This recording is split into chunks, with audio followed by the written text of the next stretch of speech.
Okay class, I have shared the attendance sheet. ठीक है, अब आज है 14 दिसंबर। Zain is absent, Fahad is absent, Afaq is absent, Talal is absent, Ashir is present, Moiz Moiz is absent, Zubair is present and ठीक है, ये लोग हमारे पास हैं। और आप लोगों ने अपने मिड टर्म के मार्क्स मैंने आपको दिखा दिए थे, वो ही सबमिट हो गए हैं। Yes ma'am.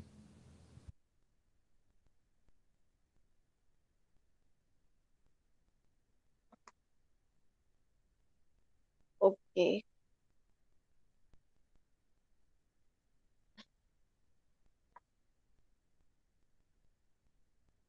Let's start the lecture. बिस्मिल्लाहिर रहमानिर रहीम।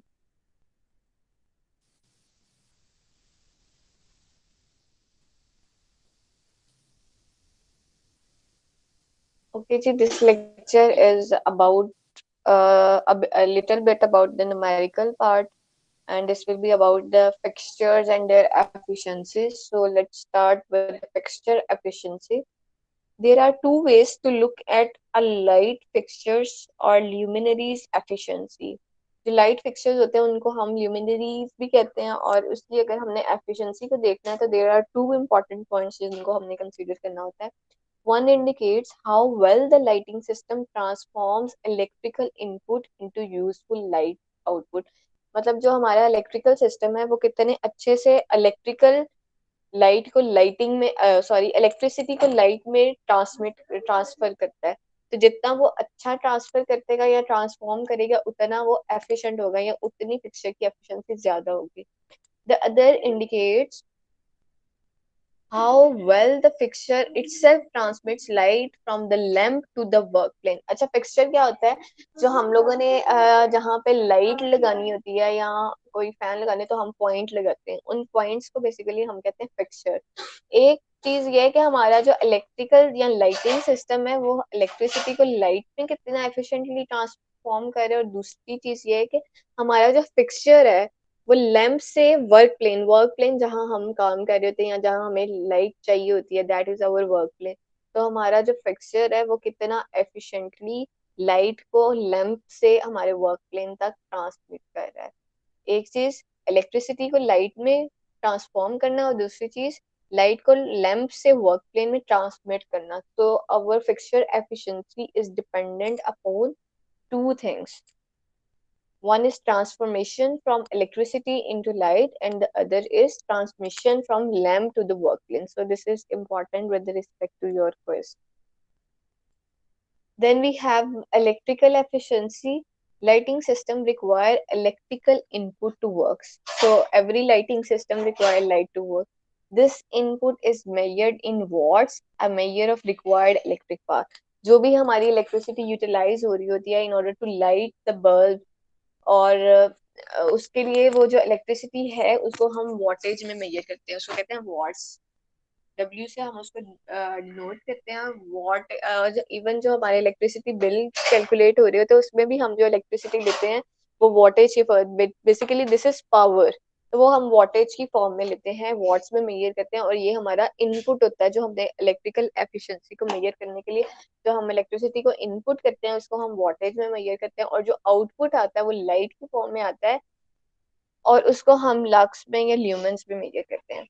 A lighting system's rated input wattage therefore is the amount of power required for it to work at any given instant of time. So इसने ये हमारे जो lighting system का input है उसको define किया कि that is the amount of power required for it to work at a given instant of time. जो हम पावर इसको देते हैं ताकि वो किसी भी टाइम में काम करे उसको हम कहते हैं input wattage.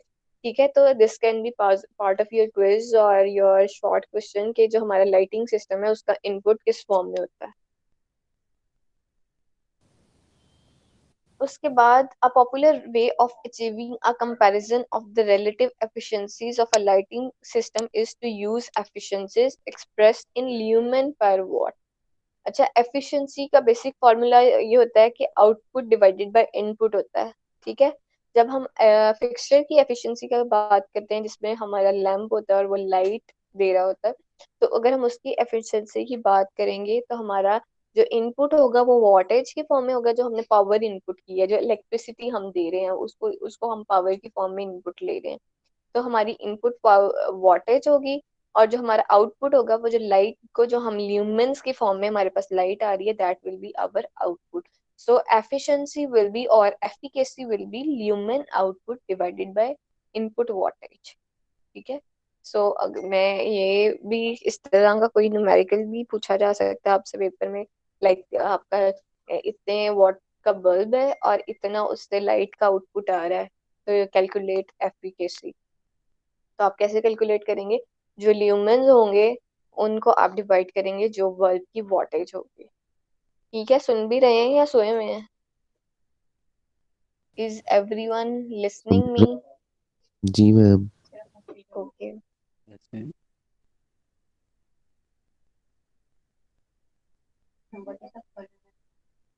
When lighting professionals apply the results of efficiency to actual system operation, they usually to determine the operating cost savings of a retrofit, they need to determine the amount of energy the lighting system consume, not just its input wattage. अच्छा, जब हम लोग एक lighting system की cost savings की या operation cost की बात करते हैं, तो हमारे पास सिर्फ हमें ये नहीं चाहिए होती कि कितनी एनर्जी इनपुट हो रही होती है, हमें कितनी एनर्जी ओवरऑल कंज्यूम हो रही होती है वो हम ओवरऑल कैलकुलेट करते हैं, उसकी बेसिस पे हम कॉस्ट लेते हैं। इनपुट वॉटेज सिर्फ बल्ब की होगी, लेकिन जो हमारे पास एनर्जी कंज्यूम हो रही होती है उसके अंदर और भी इलेक्ट्रिसिटी लॉस फैक्टर्स होते हैं जिनको हम कंसीडर करते हैं, और फिर वो हमारे पास ओवरऑल ऑपरेशनल कॉस्ट आती है। To calculate the energy use of a lighting system, multiply input wattage into time, hours of operation during a year. अच्छा, अगर हमने एक लाइटिंग सिस्टम की वो कैलकुलेट करनी है, एनर्जी कैलकुलेट करनी है, या जितनी एनर्जी कंज्यूम हो रही है वो कैलकुलेट करनी है, तो हम क्या करेंगे? We will multiply input wattage, मतलब अगर ये 60 वॉट्स का बल्ब है तो वो 60 वॉट्स को हम मल्टीप्लाई करेंगे टाइम ऑफ ऑपरेशन, कितने टाइम वो चलता है। अगर वो दिन में 5 घंटे, हम कहते हैं कि 8 घंटे हमारी यूनिवर्सिटी 8 घंटे इसका वर्किंग टाइम है, तो हम उस लाइट के वॉटेज को 8 घंटे से मल्टीप्लाई कर देंगे। अगर कोई लाइट है वो 24 आवर या 12 आवर्स चल रही है, तो हम मतलब हम एवरेज टाइम लेंगे कि एवरेज टाइम में ये कितना चलती है, तो हम उसके वॉटेज को मल्टीप्लाई कर देंगे टाइम के साथ, हमारे पास टोटल एनर्जी आ जाएगी उस लाइटिंग सिस्टम की। अगर अगर we have a number of lights तो हम उसको साथ यहाँ पे नंबर से भी मतलब अगर 5 लाइटें हैं तो हम 5 को मल्टीप्लाई करेंगे वॉटेज से, फिर मल्टीप्लाई करेंगे टाइम ऑफ ऑपरेशन या वर्किंग आवर्स से। Okay, we have a numerical जिसमें हमारे पास इसकी मुझे स्टेटमेंट मैंने नहीं ली यहाँ पे, आई विल गिव स्टेटमेंट कि हमारे पास इनपुट वॉटेज जो है वो 100 वॉट्स है, and then we have lumen output 10,000 lumen. ये नीचे वाला पोर्शन बल्कि अभी छोड़ दें। We have input wattage of 100 watts and then lumen outputs of 10,000 lumens। तो हमें क्या कैलकुलेट करना है? एफिशिएंसी कैलकुलेट करनी है। Efficiency is output over input. ये यहाँ पे हमने फॉर्मूला पढ़ा, lumen output divided by input wattage. तो हमारी एफिशिएंसी यहाँ पे होगी, इनपुट आउटपुट है 10,000 ल्यूमेंस और इनपुट वॉटेज है 100 वॉट्स, तो हमारी एफिशिएंसी होगी 10,000 डिवाइडेड बाय 100 वॉट्स। तो ये हमारा आंसर आ गया। ठीक है, ये करके देख लें if everyone is having the same answer. अगर कोई मसला है तो वो अभी डिस्कस कर लें। Okay, efficiency is output divided by input, and output is 10,000 lumens and input is 100 watts. So efficiency will be 10,000 lumens divided by 100 watt, which is 100 lumens per watt. LPW means lumens per watt. Okay, then we are given that the hours of operation are 5 days per week. Statement is missing, I will give statement. इसमें given है हमारे पास, input given है, output given है, hours of operation given है 5 days पर week, और एक दिन में 12 घंटे चल रहा है, वीक के 5 दिन चल रहा है और दिन के 12 घंटे चल रहा है और पूरा साल चल रहा है, तो दैट 52 वीक्स पर ईयर। अब हमें एनर्जी यूज कैलकुलेट करना है, तो हमारे पास जो है वॉटेज, हम उसको मल्टीप्लाई करेंगे टाइम के साथ, आवर्स ऑफ ऑपरेशन के। एक वी एक ईयर में 52 वीक्स, 52 वीक्स के 12 घंटे, 12 घंटों में, सॉरी, वीक के 5 दिन और हर दिन के 12 घंटे। अब इन सबको मल्टीप्लाई कर देंगे तो वी विल गेट पूरा टाइम ऑफ ईयर जिसमें वो ऑपरेट हो है, और इसको हम उसकी वॉटेज से मल्टीप्लाई कर देंगे तो we will have energy consumption.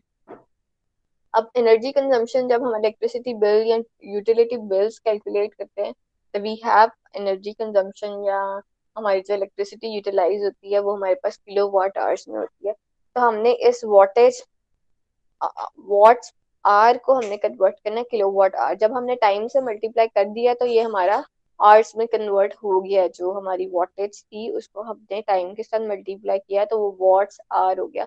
अब हम इसको 1000 से अगर डिवाइड कर दें तो वो किलो वॉट्स आर में आ जाएगा। ठीक है, तो ये जो हमारे पास आंसर आया है वॉट्स आर का, हमने इसको 1000 से डिवाइड कर दिया है तो we will get answer in kilowatt hours. अब इस किलो वॉट आवर्स का हमारे पास रेट होता है इलेक्ट्रिसिटी का कि इतने यूनिट्स पर यूनिट, यही रेट है।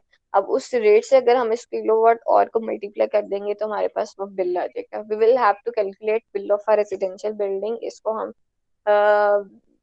और भी ज्यादा डिटेल में नेक्स्ट लेक्चर्स में करेंगे। ये सिर्फ एक small, it's a small numerical जिसके अंदर एफिशिएंसी कैलकुलेट करना, एनर्जी कैलकुलेट करना हमने देखा।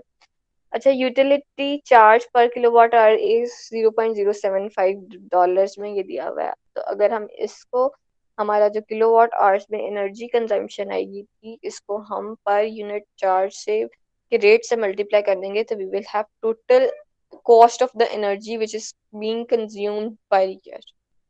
ठीक है, समझ आ गई है ना मेरिकल की? यस मैम, इजी है। और मोइज और जुबैर को आ गई है? मैम ओके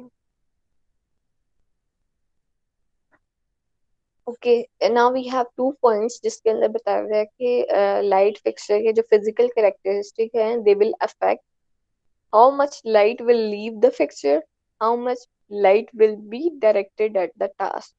कि एक फिक्सचर से लाइट कितनी निकल रही है और एक जो हम टास्क परफॉर्म कर रहे हैं वहां तक लाइट कितनी जा रही है, ये डिपेंड करता है किसी भी फिक्सचर के फिजिकल कैरेक्टरिस्टिक के ऊपर। अगर फॉर एग्जांपल हमारे पास जो फिक्सचर है वो बहुत डस्टी है, उसको हमने क्लीन नहीं किया हुआ, तो हमारा जो लाइट का आउटपुट है वो उतना ज्यादा नहीं होगा, या उतनी लाइट नहीं लीव कर रही होगी लैम्प को जितनी उसकी कैरेक्टरिस्टिक्स में है। Then we have a number of factors that affect the efficiency of the fixture. Its shape, fixture की जो शेप होती है बेसिकली, ये इसकी एफिशिएंसी को इफेक्ट कर रही है। The reflectance of its material, अगर मटेरियल ऐसा है जो बहुत ज्यादा रिफ्लेक्शन कर रहा है तो उससे भी एफिशिएंसी इफेक्ट होगी। How many lamps are inside the fixtures and how close they are to each other. कि अगर एक फिक्सचर में हमारे पास दो तीन, नॉर्मली तो एक पिक्चर के अंदर एक ही हम लगाते हैं बल्ब, लेकिन ऐसी भी लाइट्स होती हैं जो एक पिक्चर के अंदर दो तीन लाइट्स लग रही होती है। तो वो नंबर ऑफ लाइट्स और उनकी आपस में कितना वो क्लोज हैं, that affects the efficiency of picture. अगर वो उनका डिस्टेंस ज्यादा है तो इनका इफेक्ट और होगा, अगर वो बहुत ज्यादा क्लोज हो तो उनका इफेक्ट और होगा। और अगर कोई शील्डिंग मटेरियल यूज हुआ है such as a lens to soften or scatter the light, if we are using any lens in our bulb or in our lamp, तो उसका इफेक्ट और होगा। कुछ वो सॉफ्ट या वार्म लाइट क्रिएट करने के लिए कुछ ऐसे लेंस होते हैं, और कुछ जो है शार्प लाइट या स्पॉट लाइट क्रिएट करने के लिए होते हैं। तो वो इफेक्ट जो होता है या एफिशिएंसी जो होती है, that is affected by all these factors. To compare fixture efficiencies in a given environment, designers often use a D-rating factor called the coefficient of utilization. अगर हमने डिफरेंट फिक्चर्स की एफिशिएंसीज को कंपेयर करना है तो हम लोगों के पास एक डी रेटिंग फैक्टर है जिसको हम कहते हैं कोएफिशिएंट ऑफ यूटिलाइजेशन। उसको हम यूज करेंगे और हम अपने फिक्चर की एफिशिएंसीज को कंपेयर करेंगे। कोएफिशिएंट ऑफ यूटिलाइजेशन, इसकी आगे definition is given. The percentage of lumens produced by the lamp, lumens mean light, amount of light produced by the lamp that reach the work plane after the light is lost due to the fixture's efficiency at transmitting light, the proportions and the ability of the room surfaces to reflect light. अच्छा, coefficient of utilization as the name subject suggest कि कितनी light जो है वो utilise हो रही है। अब वो कह रहे हैं कि जो हमारा कोएफिशिएंट ऑफ यूटिलाइजेशन है that is the percentage of the lumens produced by the lamp, amount of the light produced by the lamp, और वो किन किन चीजों से के बाद आ रही है हमारे पास फिक्सचर की एफिशिएंसी में जो लाइट लॉस हो रही है ड्यूरिंग ट्रांसमिशन, वो रूम की प्रोपोर्शन या रूम के साइज की वजह से जो लाइट के अंदर आउटपुट में डिफरेंस आ रहा है वो कंसीडर करते हुए, और रूम की जो सर्फेसिस हैं जो लाइट को रिफ्लेक्ट कर रही है उसका इफेक्ट कंसीडर करते हुए, इन सब चीजों को कंसीडर करते हुए एट द एंड जो हमारे पास फाइनल परसेंटेज ऑफ ल्यूमेंस हमारे लैम्प के पास लैम्प हमें डिलीवर कर रहा है that is the coefficient of utilisation. मतलब जो लाइट हमारे पास जहाँ जो lumens basically we are actually utilising after considering all the light loss factors और ऑल अदर फैक्टर्स जो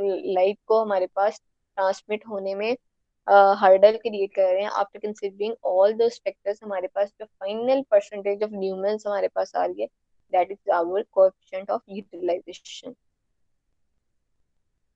To understand how a lamp's light will affect the color of the objects in the space, three metrics are used. अच्छा, अब हमारे पास क्या होता है, जो different lights के अंदर कुछ लाइट्स ऐसी होती हैं जिसके अंदर ऑब्जेक्ट का कलर एक्चुअल जो होता है उससे चेंज हो जाता है। Like if we talk about, अगर हम सन ग्लासेस की बात कर लेते हैं तो उसके अंदर भी ऐसे ही होता है कि हम जिस कलर के ही पहन रहे होते हैं हमें उसी तरह का ऑब्जेक्ट नजर आने लग जाएगा। तो इसी तरह जो लैंप्स की लाइट होती है, कुछ लाइट्स ऐसी होती हैं like if we use red light तो ऑब्जेक्ट का जो रियल कलर है वो फेड होके कोई और कलर नजर आना। तो इन ऑर्डर टू अंडरस्टैंड कि लेंस की लाइट किस तरह से कलर्स के हिसाब से इफेक्ट हो रही होती है, we have three types of matrices including spectral power distribution, colour temperature और कलर रेंडरिंग। अब इन तीनों को आगे हम फर्दर देखते हैं कि ये क्या है।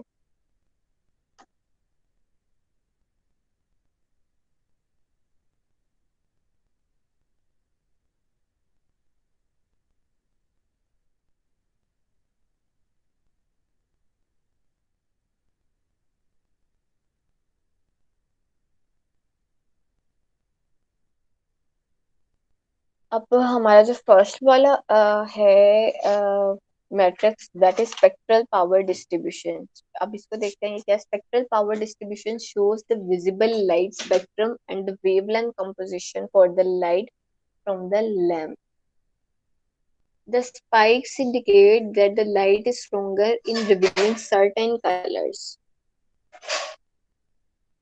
अच्छा, अकॉर्डिंग टू जो लाइट की वेवलेंथ है और जो हमारी विजिबल लाइट के जो स्पेक्ट्रम होता है कि इतनी फ्रीक्वेंसी है, इतनी वेवलेंथ है, अगर हम उस स्पेक्ट्रम को कंसीडर करें तो नीचे ग्राफ में देखें we have different types of distributions. एक साइड पे हमारे पास है पावर, ठीक है, और एक साइड पे हमारे पास वेवलेंथ है। अब उस इनके according we have different wavelengths और डिफरेंट फ्रीक्वेंसीज और उसके साथ वी हैव डिफरेंट कलर्स, ठीक है। अब ये अगर इस जो मैं रीजन हाईलाइट कर रही हूँ इस रीजन को देखें तो हमें पता चल रहा है कि ये ग्रीन और येलो का रीजन है। यहाँ पे येलो है और वो आगे जाता जाता ग्रीन हो गया, अब वो ग्रीन आगे फर्दर डार्कर होके ब्लैक हो गया। This is a spectral power distribution curve for a 400 Kelvin lamp। ये लैम्प का टेम्परेचर बताया with the triphosphorus red blue green. अब इसमें रेड ब्लू और ग्रीन की बेसिकली कॉम्बिनेशन को शो करके उसने कलर्स दिखाए हैं। Red blue green coating to improve colour rendering. ठीक है, ये एक इन तीन कलर्स को यूज करते हुए जो उसने यहाँ पे हमें स्पेक्ट्रम दिखाया ये वाला। Then we have colour temperature. Colour temperature is expressed as kelvin. Basically जो केल्विन स्केल होता है टेम्परेचर स्केल में वी हैव सेल्सियस फॉरेनहाइट और केल्विन। और जो हम जब यहाँ पे लाइटिंग में कलर टेम्परेचर की बात करते हैं तो we express that on kelvin scale. It is the color appearance of the lamp itself and the light it produces. अब कलर टेम्परेचर के अंदर हम लोग डिफरेंट टेम्परेचर्स के ऊपर लाइट को आइडेंटिफाई या कैटेगराइज कर देते हैं कि इस टेम्परेचर रेंज से इस टेम्परेचर के अंदर जो लाइट आती है वो वार्म लाइट होती है, और इस टेम्परेचर रेंज से इसमें जो आती है वो कूल लाइट होती है या शार्प। इस टेम्परेचर रेंज से इसमें शार्प लाइट। तो डिफरेंट कैटेगरीज आ जाती हैं on the basis of colour temperature, और वो जो टेम्परेचर है that is kelvin. According to the Illuminating Energy Society of North America, color temperature is the absolute temperature of a black body radiator having a chromaticity equal to that of a light source.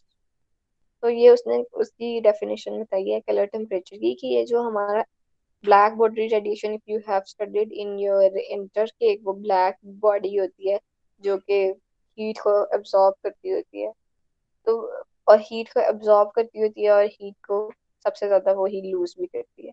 तो जो absolute temperature of a black body radiator है उसकी equal to light source उसकी वो chromaticity. Chromaticity is basically the property of a object to omit light. तो वो equal है इनकी, लैम्प की या किसी भी लाइट सोर्स की और ब्लैक बॉडी रेडिएटर की। दैट ये वो एब्सोल्यूट टेम्परेचर है जिसके ऊपर वो इक्वल हो जाती है। Chromaticity is an objective specification of the quality of a color regardless of its luminance. Basically, जिस तरह हम कहते हैं कि क्लियर जो बेसिकली ट्रू कलर उसका जो होता है वो अगर नजर आए रिगार्डलेस ऑफ द लाइट तो वो क्रोमेटिसिटी होती है। Now imagine a block of steel that is steadily heated until it glows first orange।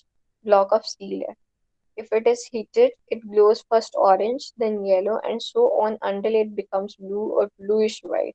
At any time during the heating, we could measure the temperature of the metal in kelvins.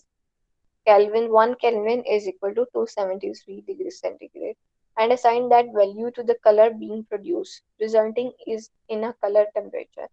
अच्छा, वो कह रहे हैं कि हम लोग क्या कर रहे हैं, हम लोग उसको स्टील के ब्लॉक को हीट कर रहे हैं। तो जब हम हीट कर रहे हैं तो पहले कलर और था, फिर हीट किया कलर चेंज हो गया। इस तरह अगर हम टेम्परेचर इंक्रीज करते जाएं तो कलर चेंज होता जाता है।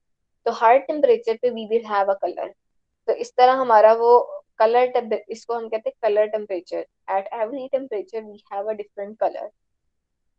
Computer software performs these functions for today's lamps, giving them a color temperature rating found in the manufacturer's literature। क्या होता है, हमारे पास जो लैम्प्स होते हैं उनके कलर टेम्परेचर रेटिंग होती है, मतलब इस टेम्परेचर पे ये कलर, इस टेम्परेचर पे ये कलर। तो we have different colour temperature ratings. और इनकेंडेसेंट लैम्प्स की, जो इनकेंडेसेंट लैम्प्स होते हैं हमारे जो नॉर्मल जो येलो वाले लैम्प्स होते हैं जो बहुत पहले, बहुत पुराने लैम्प्स है जो पहले यूज होते थे। For incandescent lamps, the color temperature is a true value। ठीक है, एक ही टेम्परेचर है। For fluorescents and high intensity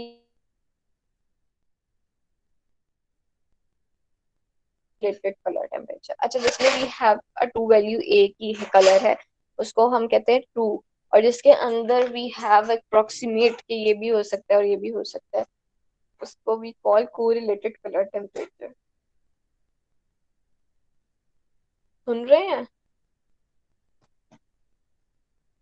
आशीष? बस अब आशीष भी सो गए हैं। Man. Okay No, man. Okay.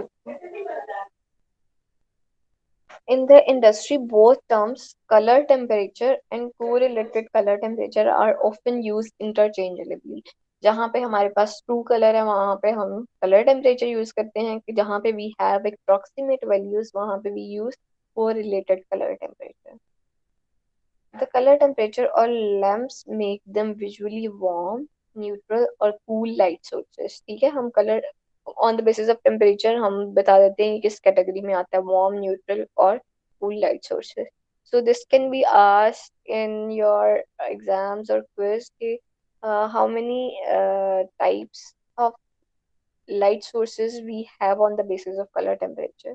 Now, what type of light sources we have on the basis of color temperature? They are warm, neutral, and cool light sources. Lamps with a lower color temperature, 3500 Kelvin or less, have a warm or red, yellow, oranges or orangish white appearance. जिनका colour temperature 3500 kelvin या उससे भी कम होता है तो उसको हम warm light कहते हैं, और उसके अंदर रेड और येलो और ऑरेंजिश वाइट अपेरेंस की जो चीजें हैं वो उसके अंदर आती हैं. तो this is important with respect to this. The light is saturated in red or orange wavelength, bringing out warmer object colors such as red and orange more richly. अच्छा, अब ये जो यहाँ पे 3500 केल्विन पे जो लाइट होगी उसकी जो वेवलेंथ होगी वो रेड और ऑरेंज में ज्यादा सेचुरेशन में होगी, इसलिए वो ऑब्जेक्ट्स को रेड और ऑरेंज को लाएगी और वार्मर शो करेगी उनका. इसलिए जो एम्बियंस यहाँ पे चाहिए होती है या वार्म एनवायरनमेंट क्रिएट करने के लिए भी use orangish yellow light. Lamps with a mid-range color temperature 3500 to 400 Kelvin have a neutral or white appearance. The light is more balanced in its color wavelength. Then lamps with a higher color temperature 400 Kelvin or higher have a cool or bluish white appearance. ठीक है, यहाँ पे जब ज्यादा 400 kelvin से ज्यादा हो जाएगी तो हमारे पास ब्लूइश व्हाइट अपीयरेंस आ जाएगी. Summer sunlight has a very cool appearance at about 5,500 Kelvin. जो summer light है अगर उसका टेम्परेचर बहुत ज़्यादा जाता है 5500 केल्विन तक, उसका लाइट की बात कर रहे हैं, हीट की बात भी यहाँ कर रहे हैं, लाइट के टेम्परेचर की बात कर रहे हैं. अगर उस लाइट का टेम्परेचर 5500 केल्विन तक जाता है तो उसकी अपीयरेंस वेरी कूल में आएगी. The light is saturated in green and blue wavelengths, bringing out cooler object colors such as green and blue more richly. Once the color temperature is specified, use the spectral power distribution data to aid in selecting a specific lens. जो हमने पीछे spectrum दिखाया है ना, उसकी basis पे हम select कर सकते हैं हमने किस कलर का लेंस लेना है. अब ये देखें कलर मैट्रिक्स दिखाए हुए हैं. These three photos simulate the effects of color temperature on objects. Left वाली अगर आप देखें तो ये वार्म लाइट सोर्स यूज हुई है, तो इसमें कौन से कलर्स नजर आने हैं, रेड एंड ऑरेंज. ठीक है, ये वार्म लाइट सोर्स में ये आ रही है, enhancing red and oranges while making blues and greens dull. Blue और ग्रीन को उसने डल कर दिया और रेड और ऑरेंज को उसने ज्यादा इनहांस कर दिया. यहाँ पे यूज हुई है वार्म लाइट सोर्स. और अगर आप बात करें मिड वाले की, तो मिड में we have a neutral source जिसके अंदर हर चीज बैलेंस नजर आ रही है, कोई एक चीज प्रोमिनेंट नहीं है. और अगर हम ये राइट वाले की बात करें तो वो एक कूल सोर्स के अंदर है जहाँ पे उसने ब्लू और ग्रीन को एनहांस कर दिया और रेड और ऑरेंज को डल कर दिया. सो लाइट सोर्स से कलर पे डिपेंड करता है कि हमारे ऑब्जेक्ट का क्या कलर नजर आएगा, whether it will be a true colour और it will be altered. Color rendering expressed as a rating on the color rendering index from 0 to 100 describes how a light source makes the color of an object appear to human eyes and how well different variations in color shades are revealed. ठीक है, अब हमारे पास colour rendering index scale है between 0 to 100. Which tells us कि हमारे पास जो object है वो ह्यूमन आईज को कैसा नजर आएगा, मतलब ट्रू कलर नजर आएगा या वेरी होगा. The higher the colour rendering index rating the better is its colour rendering ability. ठीक है, ये index TRI colour rendering index अगर ज्यादा होगा तो कलर रेंडरिंग एबिलिटी भी ज्यादा होगी, उतना ही ट्रू कलर हमें नजर आएगा. Then we have standard incandescent lamps enjoy a color rendering index rating of 100. ठीक है, incandescent lamp की CRI 100 होती है.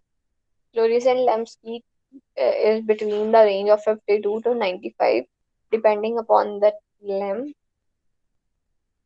Advancing in phosphor technology have enabled fluorescent and HID lamps to advance greatly in color rendering. अच्छा, हमारे पास ये fluorescent lamps या ये high intensity discharge lamps के अंदर क्या होता है कि उन्होंने गैसेस को फिल किया हुआ है.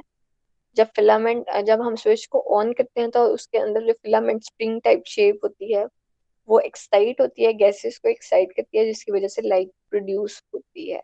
तो इस जो अंदर जो गैसेस यूज होती है लैम्प के अंदर, उसके अंदर उसके साथ टेक्नोलॉजी में एडवांसमेंट के साथ वो उन गैसेस के साथ प्ले करके we can have different effects of light.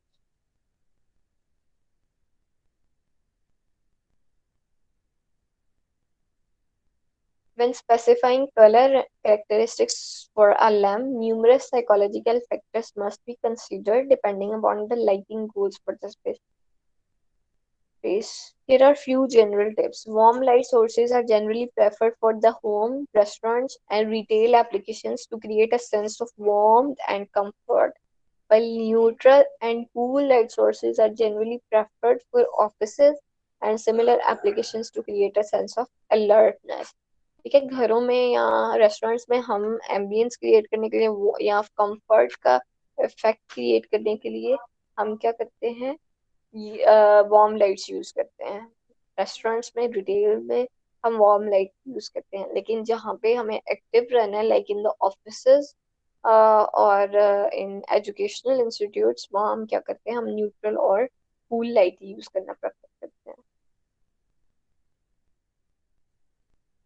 In addition, in retail application, color is a critical design decision because buyers need to be able to choose the products of the correct color, both to enhance the chance of its sale and to reduce the chance of its being returned once the buyer gets outside and sees it under sunlight.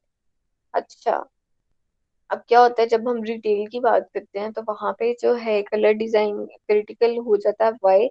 Because एक तो हमने warm light का use किया comfort का, sense of comfort create करने के लिए, but we have to show the true colours because it might be possible कि जो बायर है उसको वहां पे ट्रू कलर ना नजर आए और जब वो उसका ट्रू कलर देखे तो वो उसको वापस कर दे product.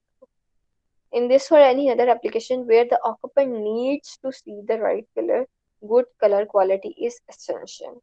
In other applications such as parking lots, color is not an important factor, so low color rendering lamps can be specified. ठीक है, जहाँ पे हमने blue color भी यूज करना है वहाँ पे हम हाई क्वालिटी या हाई कलर रेंडरिंग इंडेक्स के लैम्प्स यूज करें, और जहाँ पे लाइक पार्किंग लोट्स जहाँ पे इतना इम्पोर्टेंट नहीं है लाइट को यूज करना या चीजों को ट्रू कलर नजर आना इतना इम्पोर्टेंट नहीं है, तो वहां पे हम लो कलर रेंडरिंग लैम्प्स यूज करते हैं.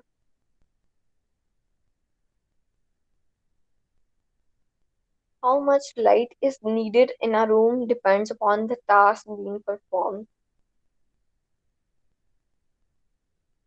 Contrast requirement, space, size of the room, इन सब चीजों के ऊपर डिपेंड करता है, या कोई जो टास्क हम रूम में परफॉर्म कर रहे हैं इन सब के ऊपर डिपेंड करता है कि हमें कितनी लाइट रूम के अंदर चाहिए. अब टाइप्स ऑफ लाइट्स आगे बताइए. There are three different types of light: ambient, task and action light. The light requirement also depends upon the ages of the occupants and the importance of speed and accuracy of the task. अच्छा, एक room है जो थोड़ा है youngsters का और एक थोड़ा ओल्ड एज पीपल का, तो वहां पे लाइटिंग किस तरह डिफर करेगी, will give more comfort to the aged people, whereas in case of kids we will use cool light. Warm light will be used for the aged ones, and the cool light will be used for the younger ones. So the light depends upon the ages of the occupants. And जो हम लोग task perform कर रहे थे, like if we talk about the study room, तो वहां पे will use cool light जो शार्प हो, जो अलर्टनेस क्रिएट कर रही हो। और अगर हमने बेडरूम्स की बात करते हैं तो हम वहां पर वार्म लाइट की बात करते हैं। Now there is first type of light, ambient lighting. Ambient lighting is general purpose lighting. An example is lighting used in hallways for safety and security. जो जनरली जो लाइट होती है लाइक हॉलवेज में या सेफ्टी या security के लिए जो लाइट होती है उसको हम कहते हैं ambient. And illumination of 30 to 50 foot candles is generally the maximum that one needs for this purpose। अच्छा, हमारे पास एक ल्यूमेन लक्स होता है और एक फुट कैंडल्स होता है। तो वो ल्यूमेंस पर स्क्वायर मीटर जो होता है वो लक्स होता है, और ल्यूमेंस पर स्क्वायर फुट जो होता है वो फुट कैंडल्स होता है। अब जो 30 to 50 फुट कैंडल्स हैं वो एम्बिएंट लाइटिंग के अंदर आते हैं। Then we have task lighting. Task lighting is the lighting that is designed for a specific task. Reading and writing are the most light intensive tasks and require about 50 foot candles at home. Tasks like cooking, sewing, or repairing a wristwatch require more about 200 to 300 foot candles। ठीक है, तो task lighting में lighting depends upon the type of task जो हम perform कर रहे हैं, और उसकी रेंज बता दी है कि फॉर कुकिंग, स्विंग और रिपेयरिंग अ रिस्ट वॉच उसके लिए हमारे पास 200 to 300 फुट कैंडल्स रिक्वायर होते हैं। Then we have action lighting. Ma'am बहुत है एक्शन इतना। आगे बस पिक्चर्स ही हैं, थोड़ा सा ही रह गया। Accent lighting is the lighting that is provided to highlight certain object or areas। अब अगर हमने किसी चीज को हाईलाइट करना है, लाइक अगर हम शॉप्स की बात करें तो वहां पे उन्होंने किसी डमी को हाईलाइट करना है तो वहां पे हम एक्सेंट लाइटिंग का यूज करेंगे। For example flood lights to highlight a painting और a statue. Accent light also illuminates walls so that they blend more closely with naturally bright areas like ceilings and windows। Accent light can be high intensity or subtle। Then we have color rendering index. Lamps are assigned a color temperature according to the Kelvin temperature scale based on their coolness or warmness। ठीक है, based upon the color temperature, based upon the coolness or warmness, a color temperature is assigned to the lamps। The human eye perceives color as cool if they are at the blue green end of the color spectrum, and warmth if they are at the red end of the spectrum. अगर ये red वाली side पे होंगे तो इनको हम warm colours कहेंगे, और ये ब्लू वाली साइड पे होंगे तो हम इसको कूल कलर्स कहेंगे। और उन हर कलर के साथ we have a colour temperature. Like यहाँ रेड वाली रेंज है, इसको हम वार्म कलर्स कहेंगे, और यहाँ ब्लू वाली रेंज है, इसको हम कूल कलर्स कहेंगे। अब ये देखें, अब वी हैव डिफरेंट पिक्चर्स जिसके अंदर उसने बताया हुआ है। अब ये वाली जो फर्स्ट पिक्चर है विच इज ऑफ सनराइज, ये कूल कलर टेम्परेचर के अंदर आती है, ब्लूज में है। These are in blues. ठीक है, all these colours are in blues. फिर अगर हम एक कैंडल लाइट की बात करते हैं तो ये नीचे कलर रंग डेस्क इसका नीचे आ गया है, ये यहाँ पे वार्म लाइट है। अगर हम लाइट बल्ब की बात करें तो ये वार्म लाइट में ही आ रहा है, लेकिन थोड़ा इसका कलर रेंडरिंग इंडेक्स रेड से कम है। आगे एक हेलोजन बल्ब है, इसका येलो कलर होता है, तो ये भी वार्म लाइट के अंदर आ रहा है। Then we have fluorescent light जो वाइट कलर की है, वो कूल कलर्स में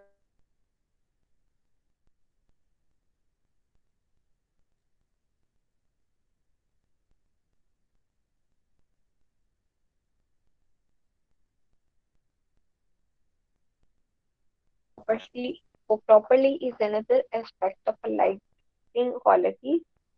Object's color appears to be different under different types of light। ठीक है, हमारे पास हमारा जो ऑब्जेक्ट होता है उसका कलर हर लाइट के हिसाब से डिफरेंट हो जाता है। If the light is not for showing true color. The color rendering index scale is used to compare the effect of a light source on the color appearance of its surrounding.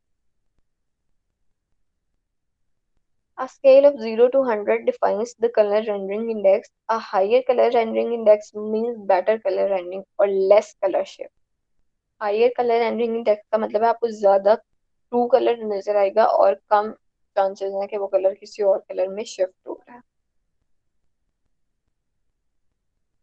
Now we have the factors which affect the number of lamps required.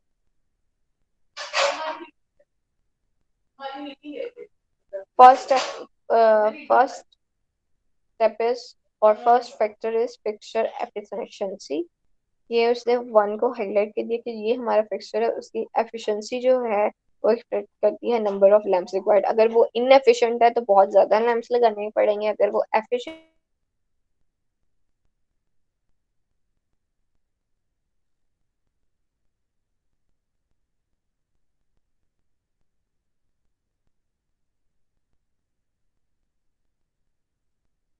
100 watt bulb produces 1750 watts. ठीक है, अगर हम wattage increase करते जाएंगे तो lumen output increase करते जाएंगे. अगर हमें ज्यादा आउटपुट चाहिए तो हम ज्यादा वॉटेज का बल्ब लगाते हैं. Then reflectances of the surrounding surfaces play an important role in calculating the number of lamps required. Bright colors or reflective surfaces printed with glossy textured finishes will appear brighter than the surfaces with a flat finish paint. अगर कोई glossy surface है आपके room के अंदर तो वो light को ज्यादा रिफ्लेक्ट करेगी instead of matte finish.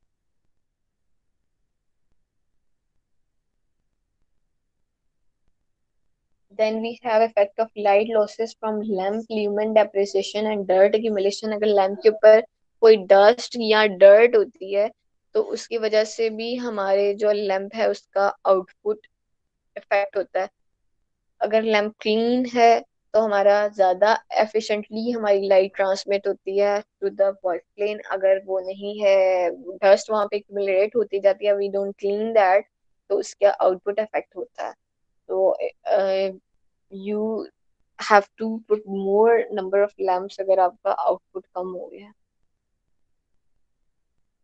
Then room size and shapes play an important role in selecting the number of the lamp. Availability of natural light also plays an important role. अगर बहुत ज़्यादा बड़ी window है, ज़्यादा light अंदर enter हो रही है तो you will need less artificial light. You can utilize that natural light. Okay जी, that's all ma'am for thank you. today. अब कोई क्वेश्चंस हैं आपके इससे रिलेटेड तो वो पूछें, अदरवाइज आपका क्विज होगा आज. राइट आफ्टर द लेक्चर मैं क्विज पूछ करूंगी आज के दिन के अंदर. आपने उसको 5 मार्क्स का शॉर्ट सा क्विज है, आज के दिन में वो आपने करके देना है. ठीक है, okay if you ma'am. Have any questions तो पूछ लें. No ma'am. सब क्लियर, कुछ पूछने वाला नहीं. मैम इसी लेक्चर में से आएगा. हाँ जी.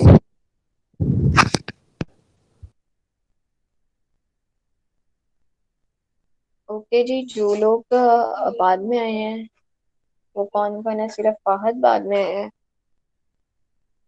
मोहित का मैम.